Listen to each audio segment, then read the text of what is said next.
tumpukan sampah yang menggunung. Sampah menumpuk di jalanan. Tumpukan sampah plastik mengambang di empang dekat permukiman kawasan Marunda. Penuhi sampah di sepanjang pantai.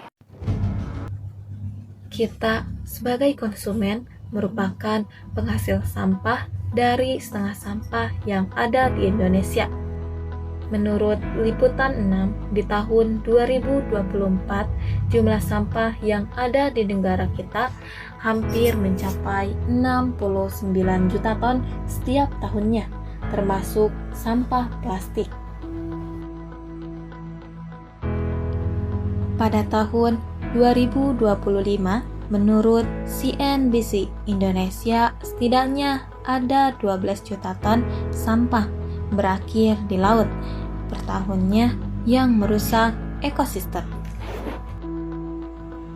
Sampah merupakan faktor utama penyebab segala sumber penyakit dan bencana alam yang terjadi di Indonesia, seperti banjir, tanah longsor, dan kebakaran hutan. Hal ini disebabkan karena cara pengelolaan sampah yang tidak tepat. Masyarakat seringkali menjadikan sungai sebagai tempat pembuangan sampah hingga menghambat jalannya air. Selain itu, banyak TPA atau tempat pembuangan akhir yang beroperasi dengan sistem open dumping atau pembuangan terbuka. Semua ini bukan kebetulan, ini adalah jejak kita. Jejak dari mengonsumsi, produksi, dan gaya hidup yang menentukan nasib bumi. Secara filosofis, manusia bukanlah penguasa atas alam, tetapi bagian dari alam itu sendiri. Fritjo Capra dalam buku The Web of Life tahun 1996 menyebutkan bahwa kehidupan adalah jejaring yang saling terhubung. Jika satu rusak, seluruhnya terancam. Nilai ini sejalan dengan sila kedua Pancasila, yaitu berbunyi kemanusiaan yang adil dan beradab. Adil berarti tidak merusak keseimbangan alam demi keuntungan sesaat. Beradab berarti menggunakan akal, budi, dan ilmu pengetahuan tanpa merusak kehidupan. Namun, di masa kini, gaya hidup konsumtif dan ketergantungan pada plastik telah membuat kita lupa akan nilai itu. Bangsa Indonesia sejak dahulu memiliki hubungan yang sakral dengan alam.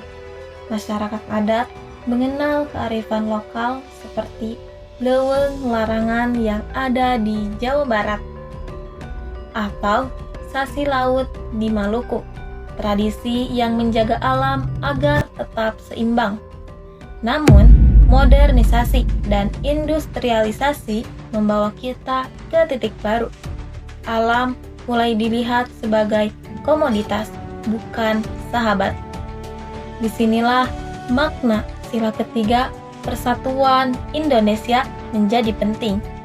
Persatuan bukan hanya tentang identitas atau bendera, tetapi tentang tanggung jawab bersama menjaga bumi tempat kita berpijak. Soekarno pernah berkata pada tanggal 1 Juni 1945, kita mendirikan negara semua untuk semua, bukan untuk satu orang atau satu golongan. Maka menjaga lingkungan adalah wujud nyata dari persatuan bangsa. Dari Sabang sampai Merauke, dari gunung sampai laut, kita berbagi tanggung jawab yang sama. Secara yuridis, Indonesia memiliki fondasi hukum yang kuat. Dalam Undang-Undang Dasar 1945 pada pasal 28H ayat 1 disebutkan setiap orang berhak atas lingkungan hidup yang baik dan sehat. Serta dalam pasal 33 ayat 3 menegaskan bumi, air, dan kekayaan alam dikuasai oleh negara dan dipergunakan sebesar-besarnya untuk memakmurkan rakyat. Tetapi di masa kini, tantangan semakin kompleks. Perubahan iklim, polusi udara, dan ketimpangan sumber daya. Regulasi harus diiringi kesadaran moral, karena hukum tanpa kesadaran adalah teks tanpa makna. Disinilah nilai Pancasila menjadi jantung dari hukum, menyeimbangkan kepentingan manusia dan alam. Halo semuanya, Assalamualaikum warahmatullahi wabarakatuh. Shalom, Om Swastiastu, Namo Buddhaya, salam kebajikan dan salam sejahtera bagi kita semua. Izinkan saya untuk memperkenalkan diri. Nama saya Ratna dari jurusan Pendidikan Kimia kelas 1B angkatan 2025 dengan nomor induk mahasiswa 22822500028. Tujuan saya membuat video ini ialah untuk memenuhi salah satu tugas ujian tengah semester mata kuliah Pancasila, yaitu dengan membuat video inspiratif yang menampilkan relevansi nilai-nilai Pancasila. Melalui video ini, saya berharap dapat menginspirasi teman-teman semua. Dari beberapa cuplikan tadi, kita bisa melihat bahwa bumi kini tengah menanggung akibat dari setiap jejak langkah manusia. Polusi, perubahan iklim, dan kerusakan alam bukan lagi isu jauh, tetapi kenyataan yang kita hadapi sehari-hari.